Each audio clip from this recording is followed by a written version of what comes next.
récupéré de son Écoute, Thibaut, il a été absent pendant 3 mois et demi. On est la 10e journée, mais en réalité, pour lui, c'est la 2e journée de championnat.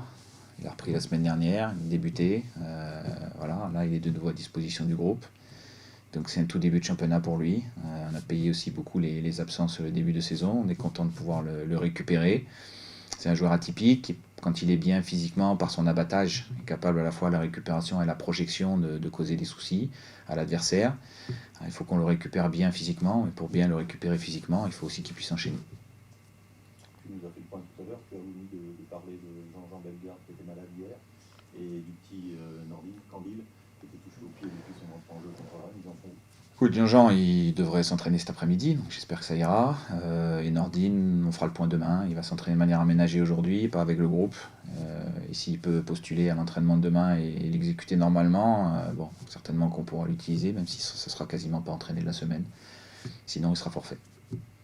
Globalement, tu récupères quand même un peu de monde. On a récupéré déjà pendant la trêve. On a un ou deux qui sont toujours pas utilisables. Carole Fila est revenu, par exemple, et lui était absent depuis très très longtemps. Tu commences à être un peu soulagé quand même de récupérer tes forces vives. Oui et non. Oui, parce que dans certains secteurs de jeu, on a un peu plus de monde. Par contre, était la 9e journée la semaine dernière, la 10e ce week-end. Et j'aurai toujours pas l'attaquant sur le banc. Voilà, on est en Ligue 1, 9e, 10e journée, fait 2 matchs de suite, on n'a toujours pas d'attaquant sur le banc. Donc ça pose des vrais problèmes. Sachant que c'est dans ce secteur de jeu-là que ça se gagne, les matchs. Voilà, donc oui, on a récupéré du monde derrière et au milieu. Je disais en milieu de semaine que j'étais presque content d'avoir récupéré du monde dans ces deux secteurs de jeu-là, mais voilà, je ne peux pas se contenter de ça non plus. Il nous faut aussi des ressources dans le domaine offensif, et pour l'instant, on ne les a pas. Parce que l'un des soucis aussi, c'est que d'une certaine manière, tu la récupères avec des états de forme très disparates. Inévitablement, inévitablement. Après, c'est à nous de les faire remonter en puissance. Voilà. Mais au moins, ils sont sur le terrain, on peut s'entraîner avec eux, on peut les avoir à disposition dans le groupe. C'est toujours mieux de les avoir dans ces conditions-là que de ne pas avoir de solution du tout, comme c'est le cas dans le domaine offensif. Vous parliez justement du manque d'attaquants sur le banc. Est-ce que vous qui adorez justement jouer avec deux attaquants, est-ce qu'à un moment donné vous avez peut-être hésité à en mettre qu'un seul pour avoir une arme au cas où et évoluer en cours de rencontre?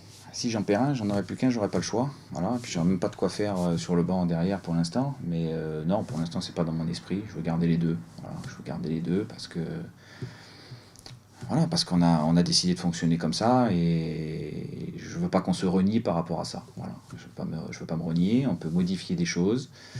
On doit s'adapter par moment, mais se renier, non.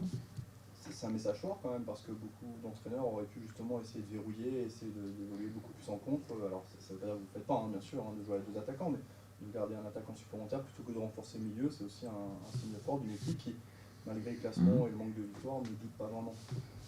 Ouais, après, nous, notre rôle aussi, c'est d'envoyer tous les messages les plus positifs possibles à l'effectif et au groupe pour qu'ils se sentent en confiance, qu'ils se sentent renforcés et qu'ils aillent forcer la décision. Parce qu'une fois que le match est parti, on n'a plus beaucoup de prise sur le côté, c'est les joueurs qui décident du sort du match. Voilà, donc il faut avoir, encore une fois, on parlait de constance tout à l'heure. La constance, elle est importante. Ça ne veut pas dire qu'il faut être borné, mais la constance dans les messages, la constance dans la posture, elle est importante en toutes circonstances. Voilà. Et là, on a de la constance également, même si on a moins de munitions.